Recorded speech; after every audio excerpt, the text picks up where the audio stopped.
What if I told you the greatest emperor in Roman history never raised his voice, but always got what he wanted? Marcus Aurelius wasn't just a philosopher, he was a master negotiator. And in a world filled with conflict, persuasion, and power games, his secret weapon wasn't force. It was Stoic strategy, calm, calculated, and impossible to resist. In this video, we'll break down exactly how Marcus Aurelius negotiated like a king and how you can too. Whether you're dealing with co-workers, clients, or even your partner, these 3 ancient Stoic tactics will help you win without ever compromising your peace. Part 1. Use calm silence to control the room. You walk into a room, tension's high, everyone's talking, interrupting, posturing, trying to sound smart. You stay quiet, you sit back, you observe. That's how Marcus Aurelius would start a negotiation, not by jumping in, not by asserting power, but by mastering the one move weak men can't handle: calm, grounded silence. You see, most people talk too much because they're uncomfortable with silence. They want to fill the space, win approval, prove a point. But Stoics, they train themselves to stay composed, to pause before reacting. Because silence does 2 things. It reveals and it shifts power. When you're silent, people show you who they really are. Their ego, their insecurity, their agenda comes out. And while they're unraveling, you're gathering data. You're observing tone, emotion, hidden motives, things you'd miss if you were too busy trying to win. Marcus didn't speak unless it added value. He wrote in his meditations, "You always own the option of having no opinion." There is never a need to turn things inside out or to trouble your soul. That's Stoic power. Being okay with not reacting, especially when people are emotional, in negotiations, business deals, family talks, or life itself. This is your secret weapon. When someone throws out a number or makes a demand, just pause. Let silence do the work. That pause. It feels like forever to them. They'll rush to fill it. And in doing so, they might reveal something: doubt, desperation, or a better offer. Silence also signals control. You're not rattled. You're not needy. You're choosing to respond, not react. And that's rare. People respect it, even if they don't realize why. Ever notice how kings never rush? They speak slowly, they wait. Because when you truly have power, you don't need to prove it. That's what Marcus embodied, not just as emperor, but as a philosopher. He didn't raise his voice to dominate, he lowered it to disarm. Now think about your own life. How often do you speak just to fill space? How often do you jump in, defend yourself, over-explain, or interrupt just to avoid that uncomfortable pause? Here's a challenge. Next time you're in a heated conversation, pause. Let it breathe. Count to 3 in your mind. Don't rush to fix it, justify yourself, or push back. Just wait.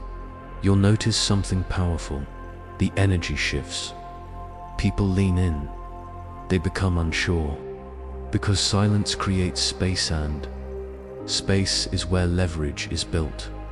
When Marcus walked into the Senate, he didn't need to bang the table. His calm presence was louder than noise. His silence was the negotiation. If you want to negotiate like a king, start there. Don't rush to speak. Don't compete with noise. Let others talk themselves into weakness while you sit in strength, control. The room without raising your voice. That's Stoicism in action. Part 2. Disarm with questions, not arguments. Most people think power in negotiation means having all the right answers. Stoics knew better. Marcus Aurelius didn't try to win with clever arguments. He won by asking the right questions, because questions do something sneaky. They shift the burden of explanation to the other person. They soften resistance. And most importantly, they make the other person feel heard. That's influence. Here's how Marcus put it: if someone can prove me wrong and show me my mistake in any thought or action, I shall gladly change. It is the truth I seek. Now that's powerful, not defensive, not rigid, just calmly curious. Let's break this down into real life.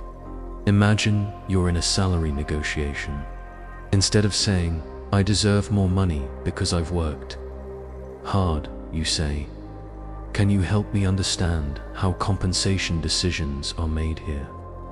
What would it take for me to reach the next level?" These questions don't attack, they invite. And that's what Stoics understood. You don't bulldoze people into agreement. You gently lead them toward seeing your side. Because when you argue, people dig in, they defend their ego. But when you ask questions, they lower their guard. They reflect, they reconsider. This works in all kinds of settings. Let's say someone criticizes you harshly. Your gut reaction might be to snap back. But try this. What makes you feel that way? Is there something you need from me that you're not getting? Suddenly, you're not in a fight. You're in a dialogue. You've created space for truth. And truth is the Stoic's compass. Marcus Aurelius didn't try to out-debate people. He tried to understand them. Because understanding is a form of dominance that doesn't bruise the other person's ego. So if you want to negotiate like a king, don't try to sound smarter. Ask questions that go deeper. Questions that show calm, strength, and curiosity. Ego, here's your challenge. Next time someone pushes back on you, don't defend. Ask, stay grounded. Watch what happens. The more curious you are, the more powerful you become. Part 3. Separate the person from the problem. Here's one of the most underrated negotiation skills Marcus Aurelius mastered. Never making it personal. He could disagree with you fiercely without ever disrespecting you. And that's what made him a king among men. Think about this. When most of us get into a disagreement, we don't just fight the problem, we fight the person. We say things like, "You always do this. You don't care about what I need. You're impossible to work with." But Marcus, he separated the two. The person stayed whole. The problem stayed isolated. He once wrote, "Whenever you are about to find fault with someone, ask yourself the following question: what fault of mine most nearly resembles the one I am about to criticize?" That level of humility is rare, and in negotiations, it's pure power. Because here's the truth: if the person across from you feels attacked, they stop listening. It's human nature. They go into defense mode, and now you're not solving the issue, you're stuck in a battle of egos. But if they feel respected even while being challenged, they stay open. And open people negotiate. Defensive people argue. So how do you do this? You focus on the shared goal, not the opposing side. Let's say a client lowballs your service rate. You could say, "That number is way too low for the value I bring." Or you can say, "I want this to work for both of us long term. Let's find a structure that reflects the results you need and the work I'll be putting in." Same point, but one frames it as a battle. The other frames it as a partnership. Marcus Aurelius was surrounded by people with generals, senators, rivals, but he didn't waste energy fighting personalities. He addressed problems, not egos. Why? Because a Stoic's goal isn't to dominate, it's to resolve in your next tough conversation. Try this. Speak to the behavior, not the character. Stay calm, even when they're emotional. Focus on solutions, not blame. If someone interrupts you, say, "I want to understand your view. Let me finish this thought, and then I'll listen fully." If someone's being unreasonable, say, "Help me see how that approach serves both our needs."